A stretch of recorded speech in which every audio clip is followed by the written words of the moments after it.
Okay, hello everybody. My name is Kate Dobbs, pronouns are she, her, hers, and I'm here to talk about the film All the President's Men. This film, going into it, quite honestly, I did not know what to expect. My dad had seen it, my mom had seen it, so it was a great film, so they actually really wanted to rewatch it, so I rewatched it with them. So that was a fantastic, just family night. But I'm gonna be honest, I did not realize that it portrayed a whole new side to the Nixon administration. Yes, I know about the scandal, I know about Watergate, I know about the bugging of the Democratic headquarters, the bugging of all these individuals who really want to speak out. One thing I did not know was the threat that these people faced for potentially speaking out against it. So before I really get into that, just a little preface of that, you have more information about the movie. So All the President's Men, first released August 5th, 1976, and that was the United States release date. The director was Alan J. Pakula. Screenplay, written by William Goldman, and it actually won several awards, one of those awards being Academy Award for Best Production Design. So, for those of you who don't know what the film might be about, as you probably do, but it's about two newspaper writers. They're amateur writers at this point. They haven't really hit their big break yet, but they fall upon the biggest scandal in their entire lives, and it just happens by chance. So someone had broken into the Democratic headquarters. It was a group of burglars. However, it was a little peculiar because why would these people just randomly be breaking into the Democratic headquarters? And then when it was come time for the prosecution to come onto them, they already had their lawyers paid for in advance. So it was almost as if someone who sent them there had planned and anticipated for them to get caught. It was only a matter of time. So the individual who came across this case, who had just been in the courthouse that day, trying to check out this break-in, this burglary, because it seemed like a hot topic, that was William Goldman. And William Goldman actually had a partner who he worked with this was the Washington Post, who he worked with at the Washington Post, Carl Bernstein. Throughout the film, you'll actually see it's quite funny how their boss combines their names just to call him over sooner. It's very nice. They have polar opposite personalities. They kind of butt heads sometimes. Goldman, the great ideas, the right connections. Bernstein, much better writer, very strong. He's very good at literature and getting the message across in a very intellectual way. So they were a great team. Honestly, I would like to also add that this is the first point for the domino effect. So that would be the eventual downfall of the Nixon administration because of the Watergate scandal. It's quite fascinating to me that these two individuals, just reporters, faced several struggles, threats to their own lives, and tribulations within their own business, as in the Washington Post, just while trying to desperately unmask the truth. So obviously Watergate was a real event, and this is something that the film is based on, and it really brings the true experiences of the people who were in the midst of the Watergate scandal, whether that be those who shredded the sheets of paper that were potentially evidence, or whether it be the two reporters who were faced with constant threats and neglect from the public because no one really knew what was true, what was not. So it really unveiled the truth about the experiences of the people during the time period. Because I know, as a 21-year-old in the 21st century, we know about the big topic. We know they got caught, bugged, cheating, a kind of scandal like that. However, we don't know about the smaller individuals. What about the people who are just on the committee to re-elect him? They actually had a much bigger part in this than we thought.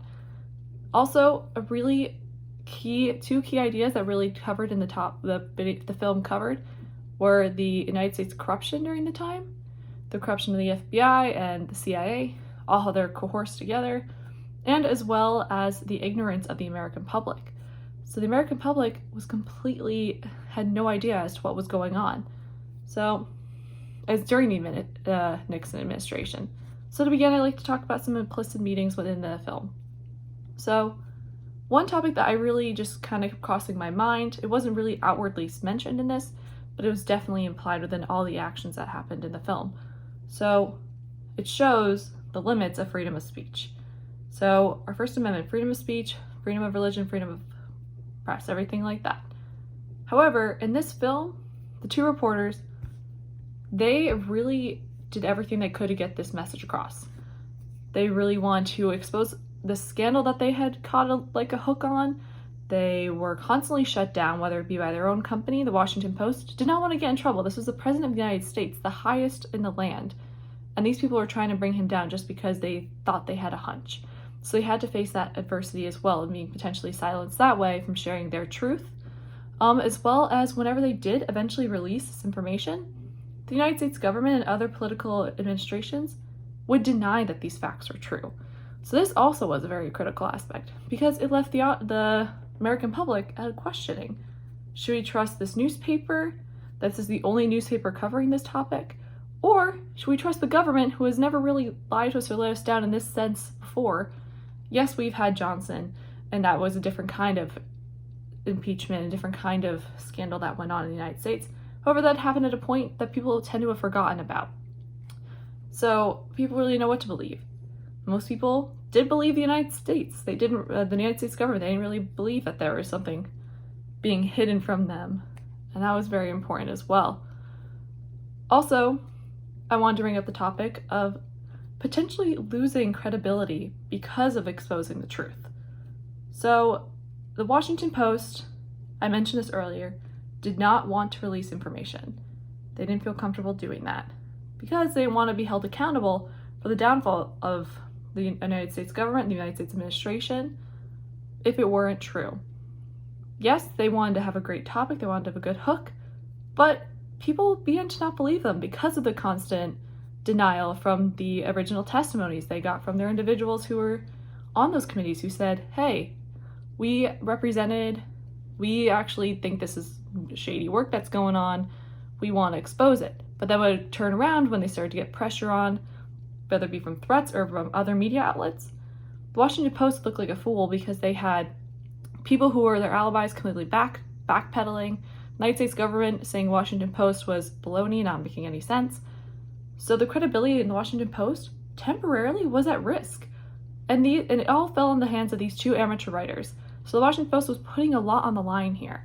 So the fact that I even let these articles be published and let it get to the point where it is actually quite amazing. And if you watch the film, you see all these hurdles that they have to overcome. They want to put other writers on the task. They want to disregard the event, just be like, okay, we've heard it, no one else is writing about it. What do we do now? Let's just move on, pretend we didn't see it. And I would just like to talk about some explicit meanings in the film now.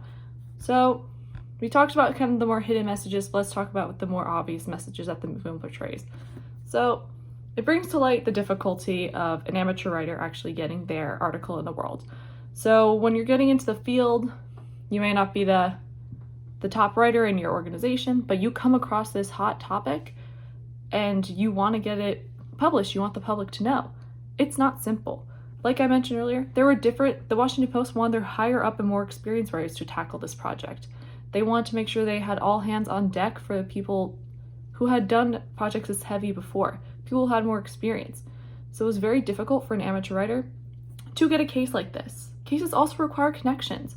If you're a writer who's been in the field for a long time, you're going to have connections from different courthouses, police stations, government agencies. So you really see that struggle that these two amateur newspaper writers face while trying to publish their article. And there was also a sense of undermining even from the Washington Post. Like I mentioned, they wanted to put better writers on the task as well. Also, the struggle to gather information. As a reporter, your goal is to find the cold hard facts. You can't base anything off of anything but fluffy or anything not exactly concrete facts. However, you see these men going door to door, and they just have to grasp at whatever straws they can to put together this case. And it shows just how stressed they are, how beaten down they are, the late nights, the papers and post-it notes spread out throughout their office and their houses and their apartments. And just any bit of a lead they can take, they will have.